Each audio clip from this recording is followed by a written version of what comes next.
He was my best friend's husband. Until one moment made me see him differently forever. One moment changed how I saw him forever. There are moments in life that work like a switch. 1 second, you're seeing the world one way. The next, everything has shifted, and you can never go back to how things were before. For me, that moment happened on an ordinary Thursday evening in my best friend's living room. Nothing dramatic occurred. No kiss, no confession, no dramatic revelation. Just a moment, maybe 3 seconds long, where everything I thought I understood about boundaries and safety and friendship shifted permanently. The man was Jonathan, my best friend Rachel's husband of 8 years. A man I'd known for nearly a decade. A man I'd categorized as Rachel's husband, and never thought of as anything more, until that Thursday. Until one accidental touch, one unexpected look, one pause that lasted a heartbeat too long made me see him as a person separate from Rachel, as a man, as someone who could affect me in ways I'd never anticipated. It wasn't love. It wasn't even desire. Not really. It was something more unsettling. The sudden awareness that the boundaries I'd thought were fixed and permanent were actually fragile. That safety was an illusion. That one tiny moment could rewrite everything you thought you knew about yourself and the people around you. This is the story of that moment, and everything that came after. The guilt, the confusion, the realization that you can't unsee someone once they've been seen, the knowledge that some changes are irreversible, no matter how much you wish they weren't. But before we dive into this complex and psychologically intense story, if you're new here, please hit that subscribe button and turn on notifications. These real-life emotional journeys need your support to continue, and if this resonates with you, please give it a thumbs up and share it with someone who understands that sometimes the most dangerous moments are the quiet ones. Now, let's get into what happened that Thursday evening. Part 1. The Invisible Man. My name is Elena, and Rachel Morrison has been my best friend since we were 23 years old. We met at our first real jobs, bonded over terrible coffee and demanding bosses, and became the kind of friends who finish each other's sentences and know each other's histories better than our own families do. Rachel met Jonathan when we were 26. He was a friend of a friend who showed up at a group dinner, quiet and polite, the kind of person who blends into the background of social gatherings. Not unattractive, just unremarkable. Average height, brown hair, glasses, the kind of face you'd forget 5 minutes after meeting. "He's nice," Rachel said after that first meeting. "Really nice." We talked about books for an hour. They started dating. I saw Jonathan occasionally at group events, always with Rachel, always pleasant, but never particularly memorable. He worked as an accountant. He liked hiking and reading. He was patient with Rachel's anxiety and supportive of her career. He was, in every way, exactly what Rachel needed. Stable, kind, undemanding. They got engaged after 2 years, married a year later in a small ceremony where I was maid of honor. And for the next 8 years, Jonathan was just there, part of the landscape of Rachel's life, someone I saw regularly, but never really looked at. That sounds harsh, but it's true. Jonathan was Rachel's husband. When I thought about their relationship, I thought about Rachel, her happiness, her needs, her life. Jonathan was the supporting character, the steady presence that made Rachel's story work. But he wasn't a person I considered independently. Our friendship worked perfectly with this dynamic. Rachel and I would have coffee dates, girls' nights, long phone conversations about our lives. Jonathan would occasionally join for group dinners or game nights, but he was always on the periphery of our friendship, never central to it, and I liked it that way. I was single, perpetually single, it seemed, and having a best friend in a stable marriage was comforting. Rachel was proof that happy partnerships existed. Jonathan was proof that good men existed. Their relationship was like a promise that eventually, if I was patient enough, I'd find my own version of their stability. I never looked at Jonathan and felt anything beyond mild appreciation that he made Rachel happy. Never noticed what he looked like beyond the basics. Never thought about him when he wasn't directly in front of me. He was invisible to me, a non-entity, safe. Looking back now, I wonder if that was deliberate. If some part of me understood that the moment I really saw Jonathan, really looked at him as a separate person rather than Rachel's appendage, something dangerous might happen. But I didn't think about it then. I just lived my life, secure in the belief that some people were off limits, not because I had to actively resist attraction, but because attraction was impossible, because they existed in a category so separate from potential romantic interest that no line would ever need to be drawn. Jonathan was in that category, completely, permanently off limits. Not because I had to work at it, but because it was simply a fact of reality, until it wasn't. Part 2. The moment it happened on a Thursday in April. Rachel had invited me over for dinner. Nothing special, just takeout and catching up. She'd been stressed about a promotion at work and wanted to talk through her options. I arrived at 7 to their townhouse, a place I'd been to hundreds of times. Rachel answered the door looking frazzled. "Thank God you're here. I've been spiraling all day about whether to apply for this position, or if I'm not ready." "You're ready," I assured her, following her inside. "You've been ready for 2 years." Jonathan was in the kitchen, unpacking Thai food from paper bags. "Hey, Elena, we got your usual pad Thai, medium spice." "Thanks," I said, barely glancing at him. This was our normal interaction. Polite acknowledgement, nothing more. Dinner was typical. Rachel vented about her boss. I offered advice. Jonathan listened quietly, occasionally adding a supportive comment. He was good at that, being present without dominating conversation, being supportive without making it about him. After dinner, Rachel's phone rang. "It's my mother. I have to take this. She's been trying to reach me all day about something with my sister." She disappeared into the bedroom, leaving me and Jonathan alone with the dinner debris. This wasn't unusual. I'd been alone with Jonathan countless times. It had never meant anything before. "I'll help you clean up," I said, standing to clear plates.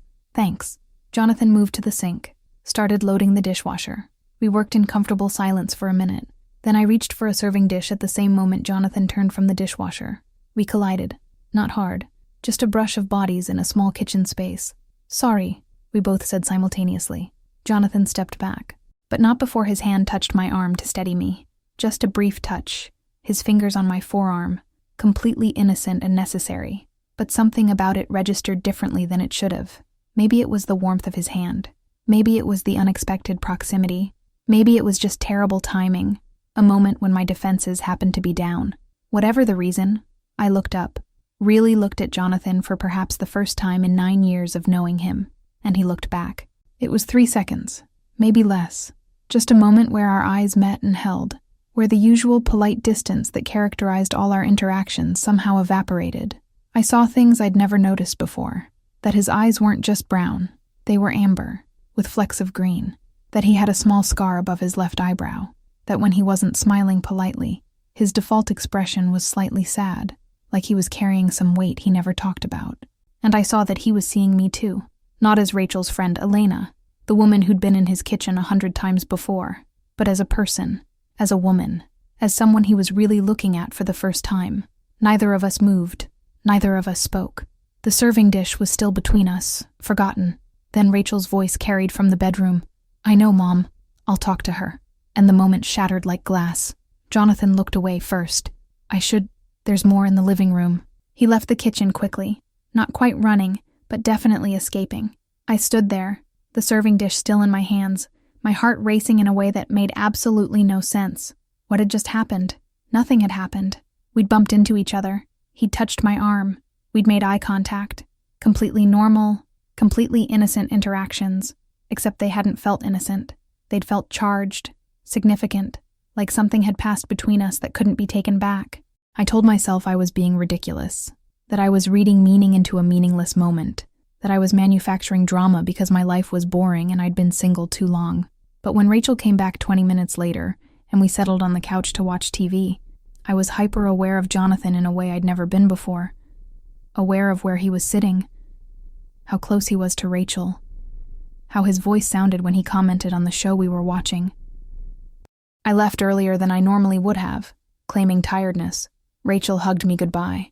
Jonathan waved from the couch, not quite meeting my eyes. And as I drove home, I couldn't shake the feeling that something fundamental had shifted, that the invisible man had become visible, that safety had been compromised, that 3 seconds of eye contact had rewritten 9 years of comfortable distance. Part 3, the aftermath. I didn't sleep that night. I lay in bed, staring at the ceiling, trying to understand what had happened and why it was affecting me so intensely. Nothing had happened. That's what I kept telling myself. A man touched my arm. We made eye contact. These are things that happen hundreds of times in life without meaning anything. But it had meant something. Or at least, it had felt like it meant something. and I couldn't separate the reality from my interpretation of it. I started analyzing everything. Had Jonathan looked at me differently in the past and I'd just never noticed? Had there always been some undercurrent I'd been oblivious to? Or was this truly new, a sudden shift that surprised us both? And more importantly, what did it mean that I was thinking about it at all? If nothing had happened, why couldn't I stop replaying those 3 seconds? Why did I keep remembering exactly how his hand felt on my arm, how his eyes looked when they really met mine? The guilt came next. Crushing, overwhelming guilt. Because even thinking about Jonathan in this analytical way felt like a betrayal of Rachel. She was my best friend. Jonathan was her husband. I had no right to be lying in bed at 3 a.m. dissecting a moment of eye contact with him. I resolved to forget about it, to push the whole thing into the category of weird moments that don't mean anything, and move on with my life. But I couldn't, because suddenly, Jonathan wasn't invisible anymore. When Rachel texted me about lunch plans, I found myself wondering if Jonathan would be there. When she mentioned something he'd said or done, I found myself paying attention in a way I never had before, trying to understand him as a person rather than just Rachel's husband. It was subtle. I wasn't fantasizing about him, or wanting him or anything so clear-cut. It was more like he'd moved from the background to the foreground of my awareness. He'd become someone I thought about, someone who occupied mental space he'd never occupied before. A week after the kitchen moment, Rachel invited me to a dinner party they were hosting. Several couples, a few single friends, casual and comfortable. I almost said no. The thought of seeing Jonathan again made my stomach clench with an anxiety I didn't want to examine too closely. But saying no would require an explanation, would make Rachel ask questions, would potentially make the whole thing bigger than it needed to be. So I went, dressed carefully in something I told myself was appropriate for a dinner party, but was probably a little nicer than necessary. Arrived fashionably late so I wouldn't be one of the first guests. The party was already in full swing. Rachel grabbed me immediately, pulling me into conversation with her co-workers. Jonathan was in the kitchen, playing host, managing food and drinks. I told myself to stay away from the kitchen, to maintain distance, to not seek him out. But an hour in, I needed more wine. The bottle was on the kitchen counter. Jonathan was there alone, refilling a serving dish. "Hey," he said when I entered. His voice was carefully neutral. "Wine's on the counter." "Thanks." I moved to get it, acutely aware of the space between us, of the effort we were both making to maintain that space. I poured wine, started to leave. Then, because apparently I couldn't help myself, I stopped. "Jonathan?" My voice sounded strange to my own ears. "That night last week, when we—" "Don't," he interrupted softly. "Please don't." We looked at each other. That same charge from before hummed between us, undeniable and terrifying. "Did you feel it?" I asked quietly. "Or am I crazy?" Jonathan closed his eyes briefly. When he opened them, they were full of something I recognized because I'd been feeling it all week. Guilt, confusion, and a reluctant awareness that couldn't be denied. "You're not crazy," he said. "But Elena, we can't. This can't be a thing. I know. Rachel is your best friend. I know. And I love my wife." He said it firmly, like he was reminding himself as much as telling me. "I know," I repeated. I'm not trying to. I just needed to know if I was imagining it." "You're not imagining it," Jonathan admitted. "But that doesn't change anything. Can't change anything." "I know," I said for the 4th time. "We pretend it never happened," Jonathan said. "We go back to how things were before, where I'm just Rachel's husband and you're just Rachel's friend. Is that possible?" I asked. "Can you unsee something once you've seen it?" Jonathan looked at me with those amber brown eyes that I'd somehow never noticed before. "It has to be possible, because the alternative is hurting Rachel, and neither of us wants that." "No," I agreed. "Neither of us wants that." We stood there in his kitchen, the sounds of the party muffled in the background, both of us acutely aware that we were having a conversation we should never have started. "I should get back," Jonathan finally said. "Me too." But neither of us moved immediately. We just looked at each other, acknowledging something that couldn't be acknowledged, saying goodbye to something that had never really begun. Then Jonathan picked up the serving dish and left, and I stood there with my wine, feeling like I'd just closed a door I'd accidentally opened, hoping it would stay closed, knowing it probably wouldn't.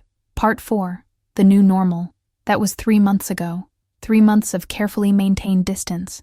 3 months of pretending that conversation never happened. 3 months of trying to unsee what I'd seen.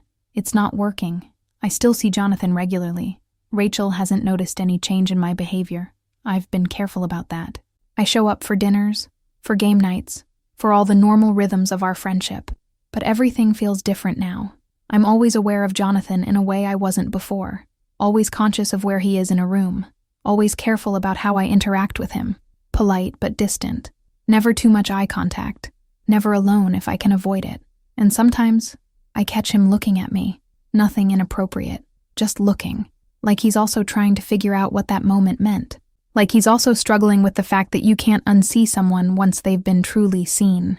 Rachel remains blissfully unaware. She talks about Jonathan the same way she always has, casually, affectionately, taking for granted the stability of her marriage. As she should. Nothing has happened. Nothing is happening. Nothing will happen. But the space in my mind that Jonathan now occupies has changed me. I find myself thinking about marriage differently, about Rachel and Jonathan's relationship, about whether the stability I'd always envied is really what I want. Because here's what I learned from that moment in the kitchen. You can live with someone for years, share a life with them, and still remain somewhat unknown to them. Jonathan had been in my life for 9 years, and I'd never really looked at him, had never wondered who he was beyond Rachel's husband. And Rachel? Does she really see Jonathan?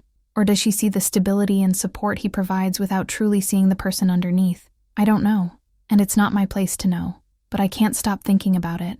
About how we all walk around in relationships that we think are solid and understood, when really we're all just partially seeing each other, partially knowing each other, building lives on incomplete information and comfortable assumptions.